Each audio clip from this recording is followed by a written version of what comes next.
दोस्तों 12 जनवरी सन 2018 ये वो तारीख थी जब 4 चीफ जस्टिस सुप्रीम कोर्ट के बाहर आते हैं और एक प्रेस कॉन्फ्रेंस करते हैं और उसमें वो अपनी मजबूरियां बताते हैं और बताते हैं कि किस तरह से पॉलिटिकल प्रेशर की वजह से हमको अपने जो जस्टिस है उसको डिलीवर करने में कैसे कैसे दिक्कतें आती है। ये हमारी उस दिन की बात है जब हमारी डेमोक्रेसी पहली बार शर्मसार हुई थी कि चीफ जस्टिस के साथ ऐसा किया जाता है। दोस्तों हमें लगता है ये सेम चीज दोस्तों 11 नवंबर सन 2020 को रिपीट हुई जब अर्नब गोस्वामी को छोड़ दिया जाता है हमारे chief justice of supreme court के द्वारा और ये कहा जाता है सुप्रीम कोर्ट के द्वारा क्यों अर्नब गोस्वामी के पर्सनल लिबर्टी से यहाँ पे खेला जा रहा था। तो यहाँ पे काफी दिक्कतें लगती है और फिर से हमारा डेमोक्रेसी एक बार शर्मसार हो जाता है क्योंकि एक तरफ हम जिस इक्वलिटी की बात करते हैं उसी तरह दूसरे इक्वलिटी को हम भंग कर रहे हैं। मतलब एक इंसान के साथ हम जबरन उसको गलतियां ना होने पर भी दोस्तों जेल भेज रहे हैं और दूसरी जिसकी गलती है उसको पर्सनल लिबर्टी या कुछ भी बोलकर उसको निकाल दिया जाता है। तो दोस्तों आज हम उसी चीज की बात करेंगे कि क्या जो डेमोक्रेसी हमें इक्वलिटी प्रोवाइड करता है, राइट प्रोवाइड करता है, क्या वो सही मायने में हमें मिल रहा है?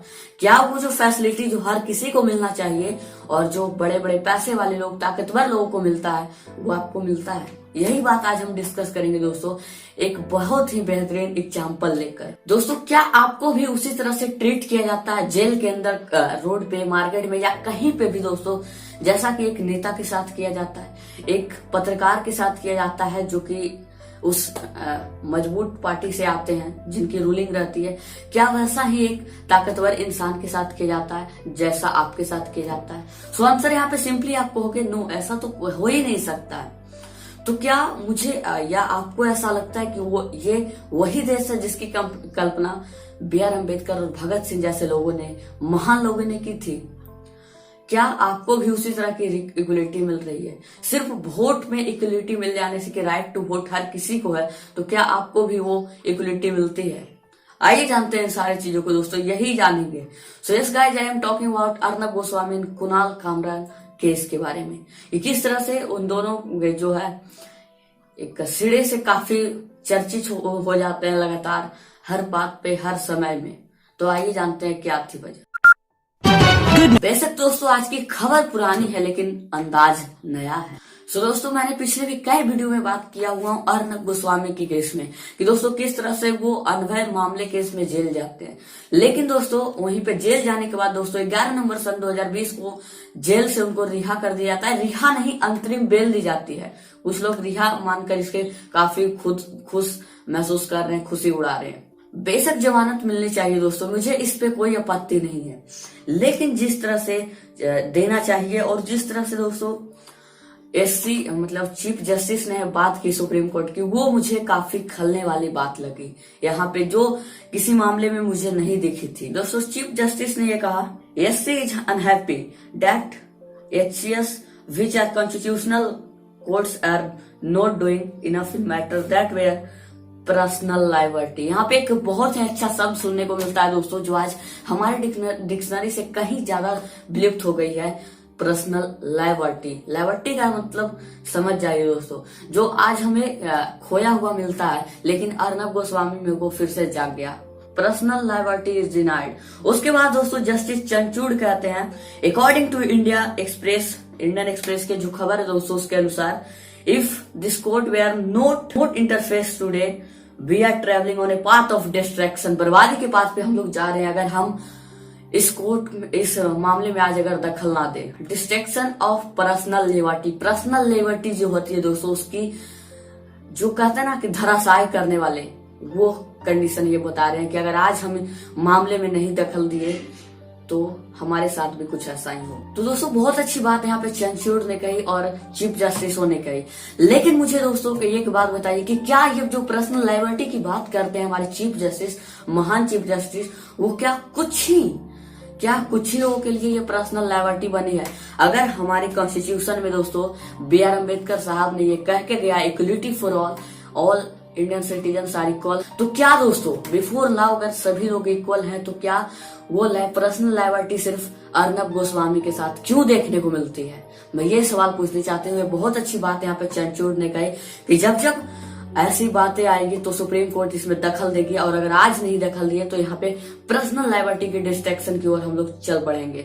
लेकिन ये सभी के साथ क्यों नहीं, ये सिर्फ स्पेशल कुछ लोग मजबूत और ताकतवर लोगों के साथ ही क्यों दिखता है?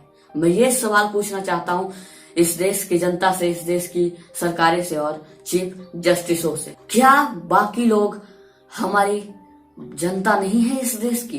दोस्तों अब ये वीडियो देखिए, ये किस तरह से अर्नब गोस्वामी जब छूट कर आते हैं तो ये जश्न मनाते हैं जैसे कि कोई पॉलिटिशियन जब अपने रैलियों में जाता है और वहां से ये जीत कर आते हैं।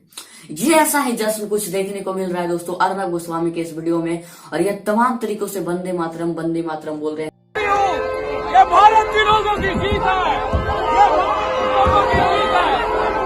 मैं सुप्रीम कोर्ट का आभारी हूँ, ये भारत के लोगों की जीत है। और इनके फैन का ये कहना है दोस्तों यहाँ पे जस्टिस की जीत हुई है, जो न्याय था वो अर्नब गोस्वामी को मिली है। तो उन चापलूसों से मैं बता दूं यहाँ पे उनको रिहा नहीं किया गया है, he is not free from jail. इनको सिर्फ अंतरिम बेल मिली है, इनको किसी भी समय दोस्तों जेल भेजा जा सकता है उन मामले में। लेकिन जो लोग समझ रहे हैं कि इसमें इनकी जीत हुई है तो वो गलत है। कुछ बीजेपी सपोर्टर्स का तो यह भी कहना है दोस्तों कि ये एक वीर है, हीरो है।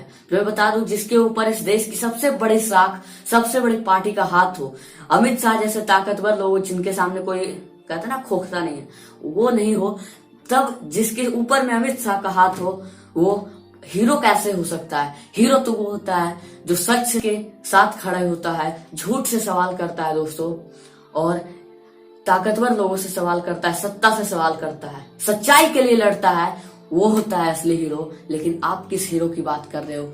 जनता जो कि बीजेपी सपोर्टर है। मैं ये पूछना चाहता हूँ दोस्तों, अब आप ये पिक्चर देखिए बरबरिया राव और स्टैम्प स्वामी की।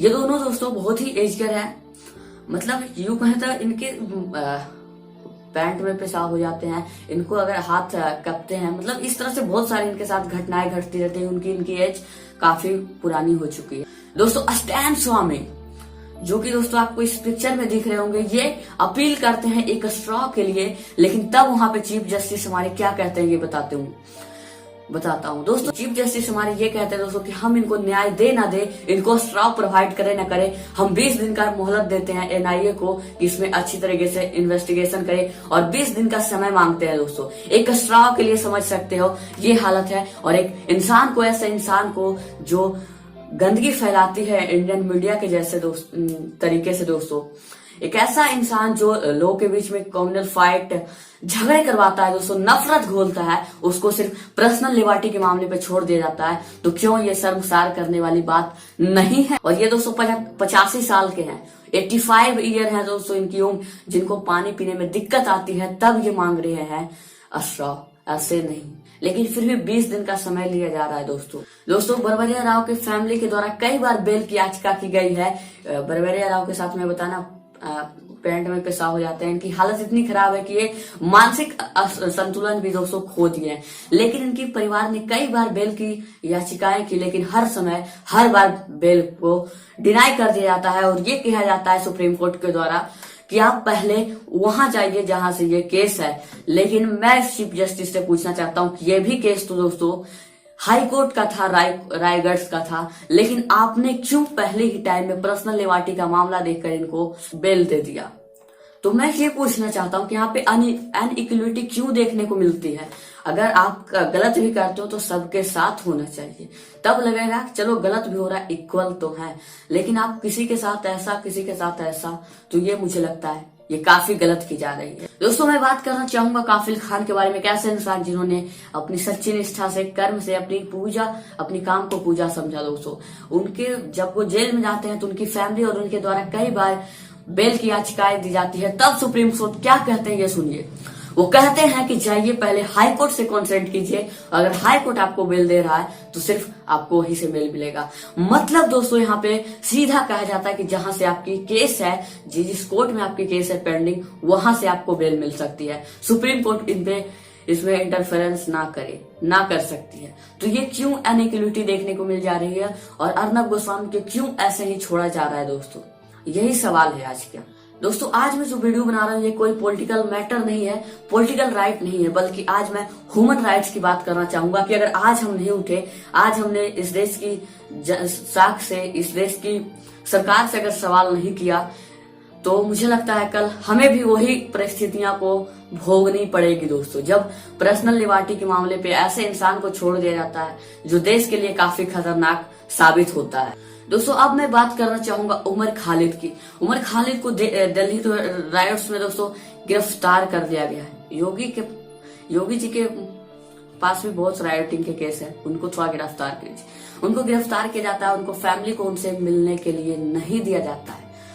अब आगे भी मैं चर्चा करूंगा कि इनके साथ ऐसा क्यों होता है, मैं बारीकी से बात करना चाहूंगा। अगर इनकी बात छोड़ भी दिया जाए तो मैं बात करना चाहूंगा केरला के वो 3 जर्नलिस्ट जो हाथरस केस में कवर करने के लिए जाते हैं। दोस्तों हाथरस केस को कवर करने के लिए जाते हैं, लेकिन जो उनके साथ होती है घटनाएं वो काफी शर्मसार कर देने वाली। उनको पुलिस के द्वारा अरेस्ट किया जाता है और उनके खिलाफ जो आतंकवादियों के खिलाफ धाराएं लगा जाती है वो उनके खिलाफ भी लगा दिए जाते हैं। ये है सच्चाई ना। तो क्या वहां पे उनकी पर्सनल लिबर्टी नहीं देखी गई थी? क्या उनके पास कोई पर्सनल लिबर्टी नहीं थी? क्या इस देश के सिटीजन्स नहीं थे? ऐसे लोग थे जो देशद्रोह का अपराध किए थे, तब उनको उनके खिलाफ पर्सनल लिबर्टी नहीं दिखी। ये सच्चाई है दोस्तों। और यहाँ कई सारे ऐसे पर्सनैलिटी है जिनको आपको उदाहरण में दे सकता हूँ, लेकिन मैं पहले भी कई वीडियो में बोल चुका हूँ, तो एक ही बात बार बार बोलना मुझे बेशक पसंद नहीं है। तो अगर आपको सुनना है तो पीछे वाले वीडियो में जाकर सुन सकते हैं। और बहुत सारे ऐसे एग्जाम्पल हैं आपके सामने जिनके साथ पर्सनल लिबर्टी को ठेस पहुंचा गया है, उनकी बिना गलतियां देखे। उन्होंने ऐसा गलती भी ना किया लेकिन फिर भी उनको सजा मिली। उसके बाद दोस्तों जस्टिस ये भी कहते हैं कि if you don't like the channel then don't watch. मगर मतलब कि अगर आपको चैनल पसंद नहीं है तो आप मत देखिए रिपब्लिक टीवी, आप मत देखिए ऐसे चैनल को जो इस देश की जनता के सामने जहर घोलने का काम करती है, कम्युनल फाइटिंग करवाती है, इस देश की साख को, इस देश की मीडिया को खराब करती है, इस देश को खराब करती है।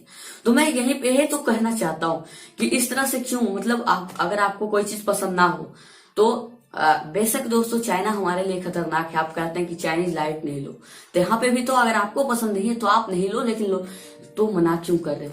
यहाँ पे दोस्तों यही तो हो रहा था दोस्तों उमर खालिद के केस में। अगर आपको उनकी स्पीच अच्छी लोगों को नहीं लगी तो वो नहीं सुनना चाहिए थे, तो उनकी स्पीच से दंगे कहाँ फैल गए, क्यों उनको जेल में रखा गया, यही तो मैं पूछना चाहता हूँ। और बरवरिया राव के साथ भी यही देखने को मिला दोस्तों। इसी टॉपिक में दोस्तों कुणाल कामरा जो कि एक स्टैंड अप कॉमेडियन है, वो ट्वीट करते हैं ऐसी जो सुप्रीम कोर्ट है उनके जस्टिसों पे, और काफी बातें कहते हैं कि यहाँ डेमोक्रेसी पे ऐसे हमला हो रहा है तो हम इतने कमजोर हो चुके हैं, ये सब बातें किया जाता है। एक हास्य बात में भी कहते हैं, आप स्क्रीनशॉट में देख सकते हो, अगर आपको क्लियर दिख रहा होगा तो यू कैन रीड ऑन।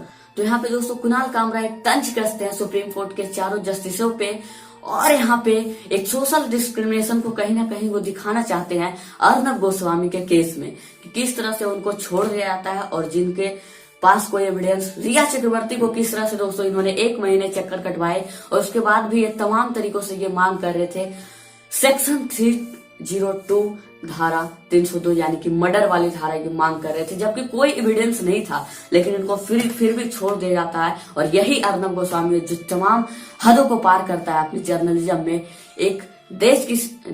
एक देश की पार्टी को बचाने के लिए किसी भी हद तक गिर जाता है।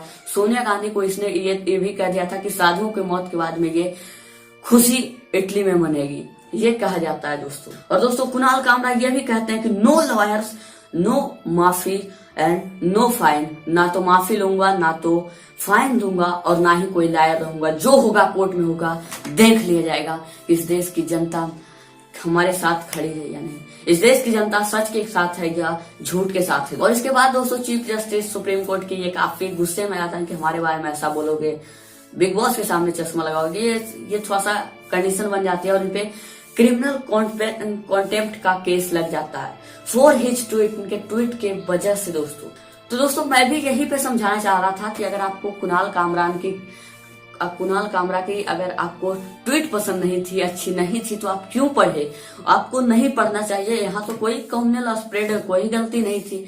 तो यही तो मैं समझाना चाहता था कि अगर वो नफरत बोलते हैं तो उनके लिए पर्सनल लिबर्टी, लेकिन अगर ये कुणाल कामरा कहीं ना कहीं तंज कसी, लेकिन जो सच्चाई उन्होंने दिखाई उसके खिलाफ जिस तरह से उनपे कार्रवाई की गई, क्या दोस्तों ये सही था जनरल अटॉर्नी के द्वारा? क्या यहाँ पे उनकी पर्सनल लिबर्टी को नहीं देखा गया था? यही तो सोचना है इस देश की जनता। तो ये चार्जेस क्यों लगे कुणाल कामरा पे? अगर आपको पसंद नहीं है ना पढ़ते। यही हमारे जस्टिसों ने कहा था कि नहीं देखिए, तो समझिए किस तरह से। आपको काफिल खान की भाषण पसंद नहीं आ रही थी, तब उन्होंने अपने सीए में उनको क्यों गिरफ्तार किया? बल्कि वैसा था नहीं, वो भाषण बहुत अच्छी थी। लेकिन कहते हैं ना कि बिग बॉस के सामने ऐसे करोगे, बिग बॉस के बारे में गलत बोलोगे, उनकी फंडामेंटल राइट्स के बारे में गलत बोलोगे, उनकी लॉ के बारे में गलत बोलोगे, यही बात है। तो ये सोशल डिस्क्रिमिनेशन पहले भी मुझे लगता है देखने को मिला था, जहां इक्वलिटी नहीं मिल रही थी। जनवरी 2020 में दोस्तों ऐसा ही केस सेम मिला था, जब अर्नब गोस्वामी एक फ्लाइट से शायद लखनऊ जा रहे होते हैं, तभी कुणाल कामरा एक छोटी सी हास्यात्मक तरीके से जो लोगों के साथ अर्नब गोस्वामी करते हैं उस तरह से थोड़ा सा एबनॉर्मल बिहेवियर करते हैं कुणाल कामरा, तब उनके खिलाफ मतलब केसेस चलाई जाती है और 6 एयरलाइंस के द्वारा बैन की जाती है उनको। तब यहाँ पे पर्सनल लिबर्टी की बात नहीं होती है, जब थोड़ा सा अब नॉर्मल बिहेवियर। लेकिन क्या जो अर्नब गोस्वामी करते हैं वो सही है? मुझे ये कोई बता दे। तो दोस्तों यहाँ पे सुप्रीम कोर्ट बार बार यही कहती है कि आप पहले हाई कोर्ट से जाकर कंसेंट कीजिए, उसके बाद मैं आपको बेल दूंगा। लेकिन अर्नब गोस्वामी के केस में इतना क्यों जल्दी दिखा दोस्तों? वहां क्यों नहीं कहे कि आप पहले सुप्रीम कोर्ट के बजाय हाई कोर्ट जाकर देखिए?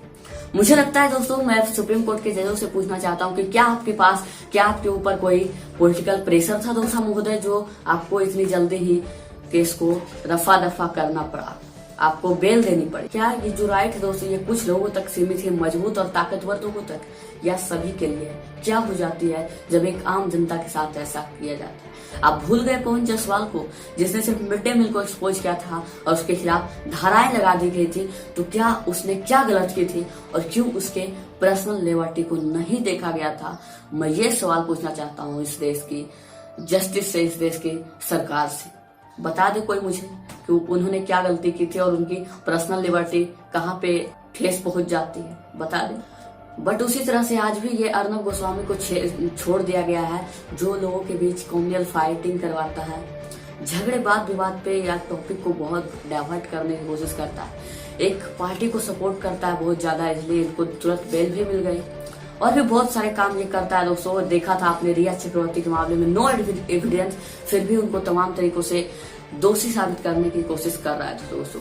एक बात में जाते जाते, अब मेरे वीडियो लास्ट हो रहा था, एक बात मैं कह रहा हूँ, जब दो लोगों के बीच भी दोस्तों आज भी इंडिया में झगड़े होते हैं तो यही बात करता है, I will sue you in court. तो आज भी कहीं ना कहीं लोगों को कोर्ट पे भरोसा है, चीफ जस्टिसों पे भरोसा है, इस देश की हाई कोर्ट न्यायालय पे भरोसा है दोस्तों। तो मुझे लगता है कहीं ना कहीं चीफ जस्टिस को भी इस भरोसे को बचा कर रखना चाहिए। जय हिंद।